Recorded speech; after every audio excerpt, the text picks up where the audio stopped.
Warning: Bitag Live Primetime is a social media production that caters to mature audiences. It is a no-holds-barred expression of views and opinion of the investigative journalist and host Ben Tulfo, intended for Filipino viewers worldwide. Discussions may contain language and humor that may be inappropriate for some sensitive viewers. If you do not approve of the above, please do not watch our video. Should you wish to continue, we strongly advise that you proceed with caution. Viewers' maturity is advised. Alam nyo, kanina pinagmamasdan ko si President Digong. Habang sinasabi niya, sabi niya, ito talaga mabigat sa aking kalooban. Nakikita ko ang mga kumukuha ng passport.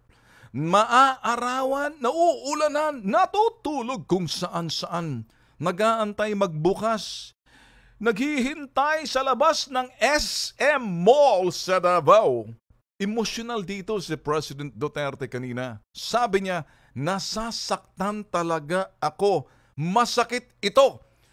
Tinitingnan kong mata niya kanina, malayo lang sa camera, pero nakikita ko nagiging moist. Nababasa. Dito ho yung medyo, yung galit at puot niya kasi nakikita niya. Alam niyo ho kasi sa Davao, kung ikay nakatira sa Cotabato, kung ikay nakatira sa Jensen, kung ikay nakatira sa malalayong probinsya, alakang matutuluyan.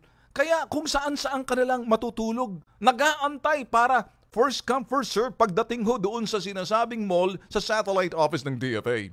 Kaya ang marching order ni President Digong, ngayon ko lang nakita si President Digong, parang si Magsaysay ito, makatao ho ito eh. Yung bang estilo niya ho, hindi kapareho ng medyo mga hipokritong kapareho ng presidenteng mahilig sa Xbox.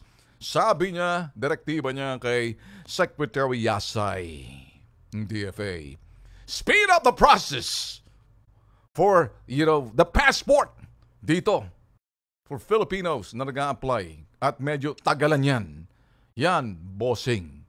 Yan ang sinasabing boss. Yan ang boss na hindi ka pareho nung puro sat-sat, puro salita, puro turo, sisi dito, sisi doon. Walang iba kundi si Xbox, si Pinoy.